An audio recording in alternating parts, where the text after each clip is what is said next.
सर्वात प्रथम माझ्या गुणवंत, हुशार आणि शिस्तप्रिय विद्यार्थ्यांना नमस्कार. मी विशाल सरचे स्वागत करत आहे आपल्या स्टडी अप या यूट्यूब चॅनेलवरती. आजच्या व्हिडिओमध्ये सदिश राशी व अदिश राशी तसेच जे काही वस्तू असतील किंवा पदार्थ असतील त्यांचं SI पद्धतीने एकक हे या व्हिडिओमध्ये बघणार आहोत. तत्पूर्वी तुम्ही जर चॅनलला नवीन असाल तर चॅनलला नक्की सबस्क्राईबर आणि लाईक करायचं आहे. चला तर व्हिडिओला सुरुवात करू. अदिश राशी व सदिश राशीमधलं पहिली आहे अदिश राशी व्हेक्टर क्वांटिटी. ज्या भौतिक राशी दिशा व परिणाम डायरेक्शन ऑफ मॅग्नेट्यूड या दोन्ही प्रकारात दर्शवतात त्यांना सदिश राशी असं म्हणतात. ज्या भौतिक राशीमध्ये दिशा व परिणाम या दोन्ही प्रकारे दर्शवतात त्यांना सदिश राशी असं म्हणतात. मेन म्हणजे सदिश राशी दर्शवताना डोक्यावरती काय काढतात तर बाण काढतात, हे लक्षात ठेवायचं आहे. यांचं जर उदाहरण बघितलं तर फोर्स बल, डिस्प्लेसमेंट विस्थापन आणि व्हेलॉसिटी वेग यासारखे उदाहरण हे आपल्याला सदिश राशीमध्ये देता येतील. त्यानंतर अदिश राशी स्केलर क्वांटिटी. यामध्ये ज्या भौतिक राशी परिणामानेच दर्शवता येतात, हा पॉईंट लक्षात ठेवायचा आहे का ज्या भौतिक राशीमध्ये परिणामानेच दर्शवता येतात त्यांना दिशा नसते, त्यांनाच काय म्हणायचं अदिश राशी असं म्हणतात. ज्या भौतिक राशीमध्ये परिणामाने दर्शवता येतात, दिशा नसते, त्यांना अदिश राशी असं म्हणत असतात. उदाहरणार्थ वेट वजन, टाइम वेळ आणि स्पीड ही चाल, ही लक्षात ठेवायचं आहे. त्यानंतर आपल्या सोबतचे असणारे सर्व पदार्थ वस्तू यांचे व्यवस्थित मोजमाप करण्यासाठी त्यांना वेगवेगळ्या प्रकार एककाने मोजले जाते. मग मोजमाप करण्याचे जे काही वस्तू असतील किंवा पदार्थ असतील त्यांना वेगवेगळ्या प्रकारचे मोजत असते. मग हे मोजमाप करण्याचे ज्या काही पद्धती आहेत त्या एकूण 4 पद्धती आहेत, हे लक्षात ठेवायचे. त्याच्यातली पहिली नंबर 1 ची पद्धत CGS पद्धत. CGS काय तर सेंटीमीटर, ग्रॅम, सेकंद, हे लक्षात ठेवायचे. नंतर ना MKS पद्धत मीटर, किलोग्रॅम आणि सेकंद लक्षात ठेवायचं आहे. त्यानंतर पुढची आहे FPS पद्धत. ही फूट, पाऊंड, सेकंड ही ब्रिटनची पद्धत आहे. आणि सगळ्यात महत्त्वाची म्हणजे जी SI पद्धत, इंटरनॅशनल सिस्टम ऑफ युनिट, हे लक्षात ठेवायचं आहे.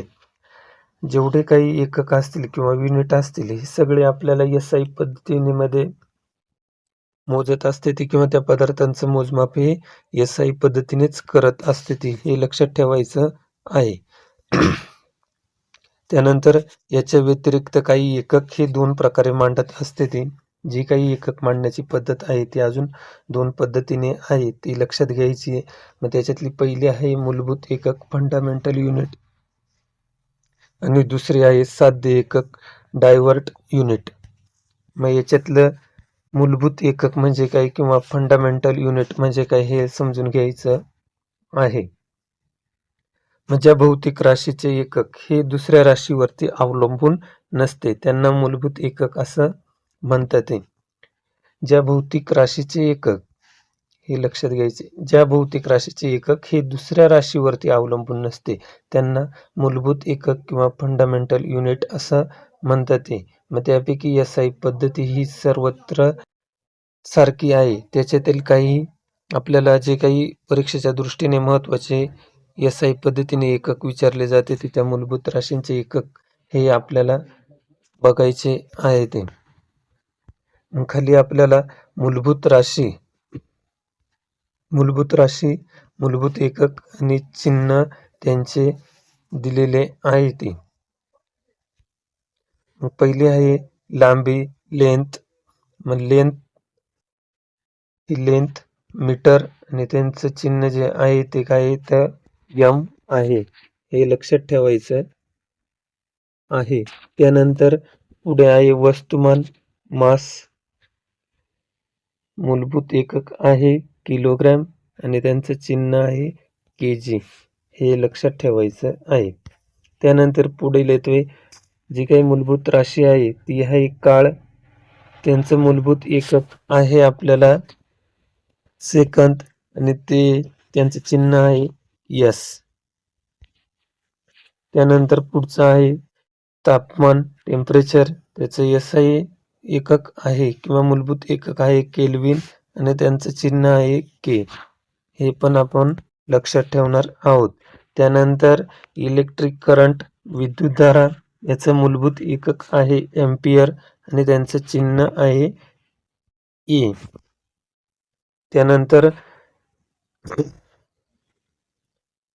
तेजस्वी तीव्रता, त्याचं मूलभूत एकक आहे कॅन्डला आणि त्याचं चिन्ह आहे CD.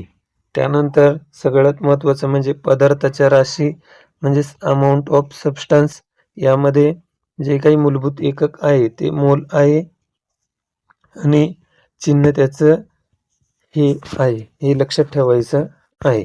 त्यानंतर ज्या भौतिक राशी या मूलभूत राशींच्या मदतीने तयार होतात त्यांना साध्य राशी असं म्हणत असते ते.